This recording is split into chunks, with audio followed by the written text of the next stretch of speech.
Le titre de l'ouvrage, c'est La culture d'une ethnie ou d'un tribu.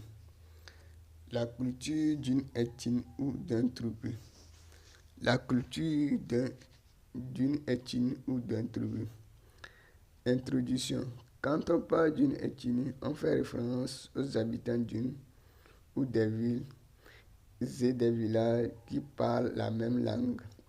Par exemple, la langue Ewe du Togo, la ville de Thiévé, d'Agbelevé, de Tablibo, etc., constitue presque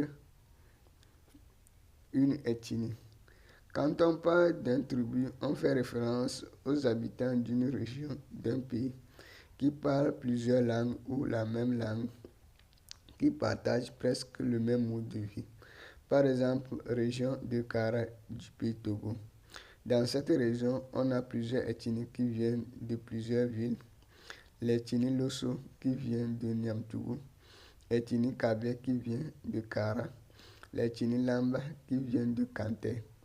On trouve des ethnies dans les pays africains et les tribus dans les pays européens. Le but de mon ouvrage de coaching ici, c'est de parler du mode de vie des habitants d'une localité donnée, qui peut être une ethnie ou un tribu, ou une ville qui se manifeste dans la culture de la localité. 1. Définition de la culture. Définition de la culture. La culture est l'ensemble des décisions que les êtres humains d'une ethnie ou d'une tribu ou les habitants d'une localité ont pris grâce à la résolution des problèmes vécus par leur parcours d'un temps, c'est-à-dire leur passé, entre parenthèses, histoire. Pour être plus bref, leurs expériences. Étant donné que la vie change à chaque siècle, la culture d'une ethnie ou d'une tribu change pour adapter aux réalités du siècle. Donc, on change la culture d'une ethnie ou d'une tribu lorsqu'il y a un problème par les autorités de l'ethnie ou du tribu ou les habitants de la localité. Par exemple, au pays Losso, auparavant, leurs activités étaient l'artisanat plutôt, l'agriculture, l'élevage et le commerce. C'est leur fonction génératrice de revenus de substance. L'activité génératrice de revenus de substance des femmes était le commerce.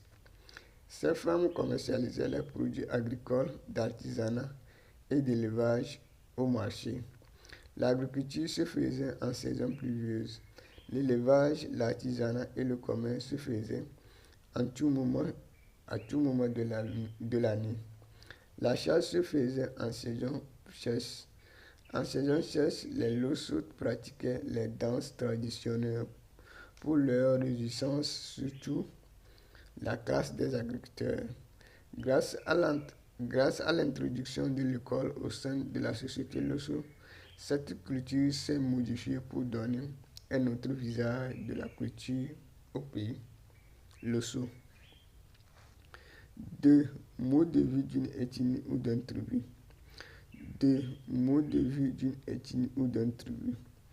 Le mode de vie d'une ethnie ou d'un tribu est la manière de vivre ou le savoir-vivre des êtres humains d'une ethnie ou d'un tribu ou d'une localité donnée.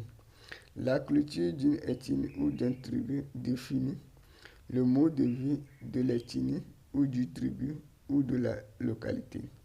Par exemple, les évêques de la ville de Notien ont leur culture qui définit leur mode de vie chaque jour que Dieu fait.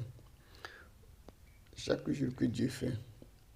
Aujourd'hui, la fonction d'un être humain, d'une ethnie ou d'une tribu personnalise le mode de vie d'un être humain, d'une ethnie ou d'une tribu ou d'une localité. Par exemple, un soldat Moba qui vit à Dapaon a un mode de vie différent d'un enseignant Moba qui vit à Dapaon également. La culture d'une ethnie ou d'une tribu est la base du mode de vie des êtres humains d'une ethnie ou d'une tribu ou d'une localité. La base signifie seulement l'origine ou l'essence du mode de vie d'un être humain d'une ethnie ou d'une tribu ou d'une localité. C'est la culture personnelle d'un être humain, d'une ethnie ou d'une tribu ou d'une localité. Donc, quand on parle de nouvelles localités, une localité, donc c'est les nouvelles villes qui se créent dans les continents. Donc, si c'est en Afrique, plusieurs ethnies du même pays s'organisent quelque part. Ils partagent le même quotidien. Donc, grâce à l'existence d'une culture de la vie. Si c'est les pays européens, dans un pays européen, donc plusieurs tribus s'organisent quelque part pour créer une nouvelle ville. Donc, ils partagent donc, plusieurs races, etc., etc. Donc, c'est ça. 3. Phénomène de la vie. Phénomène de la vie. Ici, le phénomène de la vie touche seulement les phénomènes qui marquent l'existence de la vie des êtres humains sur Terre. Parce qu'il y a des phénomènes naturels qui sont liés à la nature. Dieu lui-même a créé des éléments qui sont les phénomènes de la vie des êtres humains sur Terre. Les êtres humains d'une ethnie ou d'une tribu ou d'une localité utilisent ces éléments pour établir leur culture qui devient plus tard le mode de vie des êtres humains de l'ethnie ou du tribu ou de la localité. Les phénomènes de la vie sont mariage, naissance, décès, amitié, famille, formation, l'éducation de maison, le travail, etc., etc. On parle aussi des tranches d'âge de l'être humain qui marquent les étapes de la vie d'un être humain, à savoir enfance, jeunesse, adulte et la vieillesse. Par exemple, la population de la ville de Thierry, sur le plan du travail, une partie de la population sont des fonctionnaires, une partie de la population sont des entrepreneurs, une partie de la population sont des entrepreneurs libres, une partie de la population sont des employés des entreprises, etc., etc. Pour continuer avec un exemple, les habitants de la ville de Sokodo ont des lois pour le phénomène du mariage. Ce phénomène de la vie se vit à travers les tranches d'âge. Par exemple, le mariage est réservé aux jeunes adultes. L'éducation de famille ou de maison est réservée aux enfants d'un ménage ou d'une famille. 4 buts d'une culture. La culture d'une ethnie ou d'une tribu ou d'une localité a pour but de mettre des règlements pour faciliter la vie des êtres humains d'une localité ou d'une ethnie ou d'une tribu sur le plan de travail, de mariage, de naissance, de famille, de l'éducation de famille, de formation, de la religion, etc.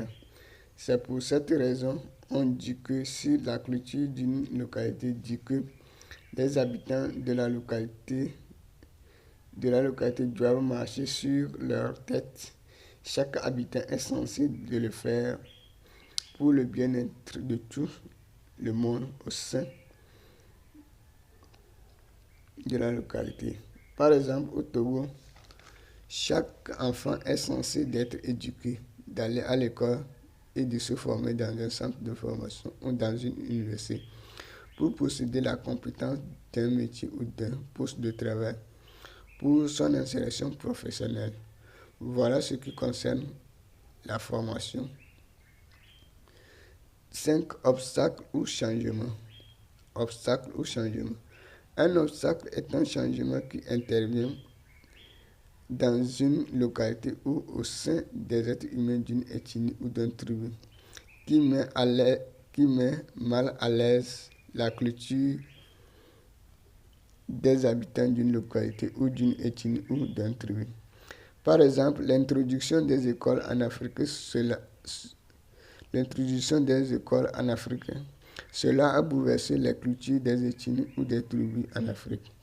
On a 2 types d'obstacles, à savoir un obstacle qui bloque carrément la culture d'une ethnie ou d'une tribu ou les habitants d'une localité, et un obstacle qui bloque un temps la culture d'une ethnie ou du tribu ou des habitants d'une localité.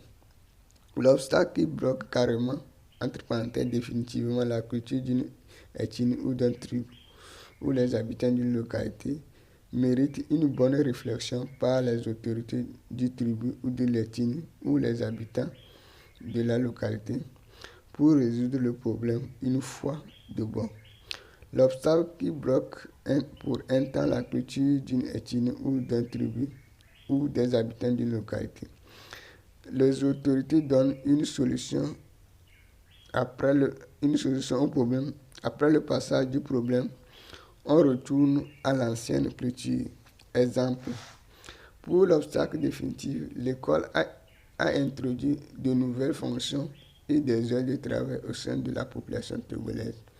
Les autorités des ethnies ou des tribus ou des localités ont mis des cultures pour adapter aux changements que l'école a créés au sein des localités du Togo. Pour l'obstacle qui bloque un temps, le temps du coronavirus, les autorités togolaises ont interdit la salutation en serrant les mains de son prochain sur l'étendue du territoire togolais jusqu'à la fin du coronavirus. Après le temps du coronavirus, la société togolaise s'est retournée à l'ancienne culture. Voilà comment on règle les problèmes de culture. Donc, comment on règle? Donc, on parle de problèmes à un temps. Donc, lorsque le temps se passe, on revient à l'ancienne culture. Donc, on n'a pas besoin de de changer carrément la culture. Donc, c'est un temps, un laps de temps, un petit temps. Donc, il faudrait qu'on mette une solution pour maintenir le temps. Lorsque le temps va passer, on retourne à l'ancienne culture. Mais il y a des obstacles qui bloquent définitivement, qui changent définitivement la vie. Donc, ces obstacles mènent aux autorités de changer catégoriquement la culture.